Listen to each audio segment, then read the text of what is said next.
2026 is about to be a real chain reaction year for Jaan Yaman. In this video, I'm mapping the full 2026 roadmap. What's coming, what looks confirmed, and the real signals that tell us if each project is getting a true platform push. If you want clean, no-drama updates and real signals, subscribe now, because I'll track this step by step all year. Let's set the tone right away. This is not a rumor video. This is not a fan theory video. It's a roadmap video. Because in 2026, the biggest difference won't be a show exists. The biggest difference will be whether platforms treat these projects like event releases or quiet catalog drops. Same actor, same project quality, totally different outcome depending on push, placement, and timing. So here's how we're doing this.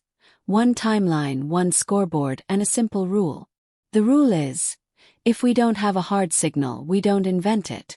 Now think of 2026 in 4 pillars. Pillar 1, El Turco. Early year launch energy. Pillar 2. Sandokan expanding into a bigger market window. Pillar 3. The Spain era, the butterfly labyrinth. Pillar 4. Sandokan Season 2 as the long game franchise play. And what makes this exciting is not just that there are multiple projects. It's that the order matters. One project can fuel the next if the momentum is real. Let's start with the first major checkpoint. El Turco is the opening test. It's expected to drop as a full season release in January, which is important because full drops create binge momentum fast. When a platform drops everything at once, the conversation compresses. People start together, finish together, and your week 1 buzz becomes more concentrated. But here's the key. The date is not the story. The story is week 1 visibility. So if you're watching El Turco in 2026, here are the real signals that tell you whether the platform is actually pushing it. Signal number 1 is placement. Does it appear on the homepage? Does it get a featured row? Does it get a banner or a curated spotlight? Placement is everything because it decides whether casual viewers even see it. Signal number 2 is social rhythm.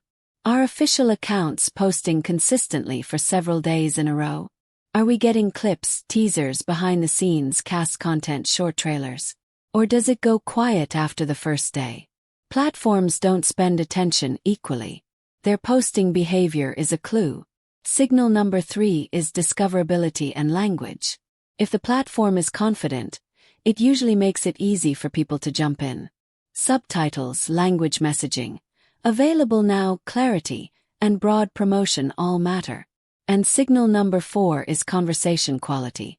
This is underrated, but it's real. If you go into the comments and you mostly see hardcore fans, that's normal. But if you start seeing casual comments like, "I just found this, should I watch?"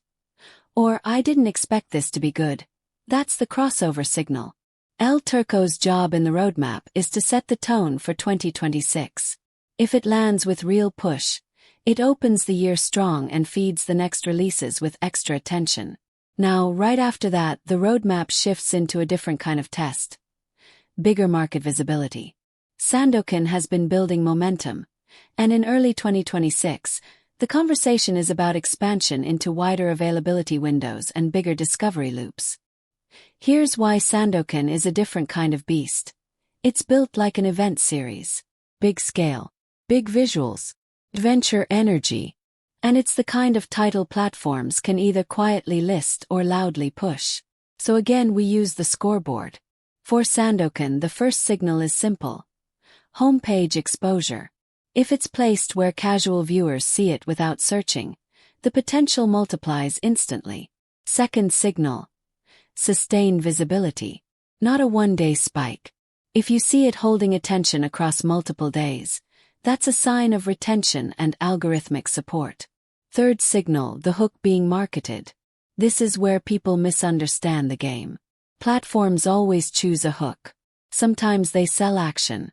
Sometimes they sell romance. Sometimes they sell spectacle. Sometimes they sell the hero image. What they choose tells you what they believe converts the fastest outside the fandom. And fourth signal. Non-fan comments. You will feel it when the comment section changes.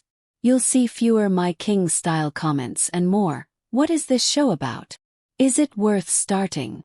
I'm new here." That is how you know it's leaving the bubble. Now we move to Pillar 3, and honestly this is one of the most interesting plays in the roadmap. The Spain era. The Butterfly Labyrinth is not just another project.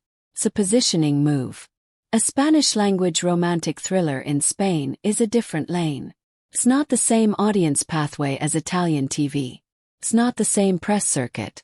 It's not the same discovery patterns. It's a new market signal. And the genre matters. Romantic thriller travels globally because it does two jobs at once. Pulls people in with tension and plot, and it keeps them with emotional stakes. That's exactly the kind of formula that can create binge behavior. So what does the Butterfly Labyrinth need in 2026 to become a real moment? First, a clear platform identity. Where is it landing and who is pushing it? The platform partner tells you how it will be marketed. Second, a consistent rollout pipeline. First look, then teaser, then trailer, then release window. When you see that pipeline, it usually means it's being planned like a campaign. Third, press timing. When interviews and press start early, it often means the platform is preparing broader attention. When press is late or minimal, it might still be good content but the push is smaller. And fourth, the tone framing. Are they marketing it as romance first, thriller first, or balanced? That tells you who they're trying to attract. This project's role in the 2026 chain is huge. It can validate the multi-market lead narrative. Once an actor can headline in different languages and different markets, the career story changes. Not because language itself is a gimmick, but because it expands the potential routes to global visibility. Now, Pillar 4 is the one people keep mixing up. Sandokan Season 2. Here's the clean way to think about it.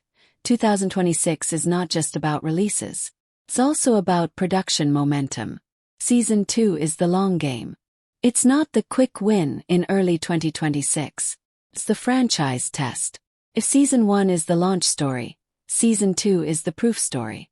So what are we watching in 2026 for Season 2? 1. Production stability. If you see consistent signals that the machine is moving on schedule, that's a good sign. 2. Casting and creative continuity. A stable creative direction usually means confidence. 3. The narrative engine. Season 2 needs a bigger engine than repeat the same vibe. That doesn't mean louder. It means new stakes, new pressure, new conflict. Something that makes even casual viewers curious enough to return. And 4. Platform confidence. If the platforms keep using the Sandokan brand in marketing and social content through 2026, that's a sign they're treating it as a continuing franchise, not a one-season event. Now let's build the 2026 timeline in a simple way so it actually feels useful. Early 2026 is the opening sprint. El Turco sets the year's tone. Sandokan's wider availability push tests global discovery and algorithmic reach. Mid-2026 is the bridge period. This is where production signals and strategic moves matter more than headlines. It's the phase where you either maintain momentum or you go quiet and risk losing attention. Late 2026 is where the Spain era can become the next headline wave. If the Butterfly Labyrinth's rollout gets strong marketing and a clean release window, it can create the next big conversation. And through all of it, the same rule applies. We don't need to predict. We just track signals. So let's make this video interactive because the best roadmap videos don't feel like a checklist. They feel like a vote. Here are 3 comment questions that will turn this into a conversation. Question 1. Which project are you most excited for in 2026? Type one word. El Turco, Sandokan, or Spain. Question 2. What matters more to you, platform push or the project itself? In other words, do you want it everywhere? Or do you just want quality even if it's quieter? Question 3. What pulls global audiences faster? Romance or action? Type romance or action. That last one always gets strong opinions. Strong opinions mean comments. Comments mean reach. And reach is exactly what this roadmap is about. Now, I want to give you one last practical tool.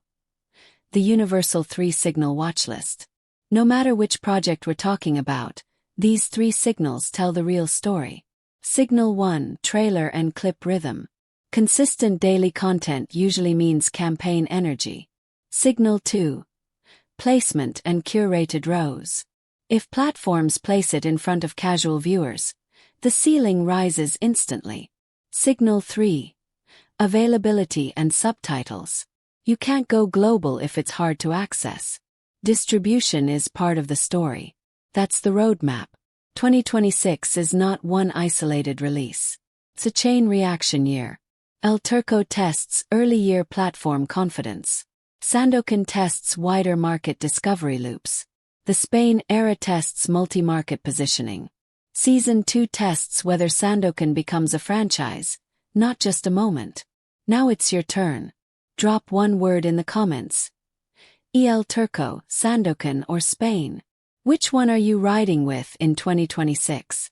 And if you want clean, no-drama updates and real rollout signals, subscribe and turn on notifications.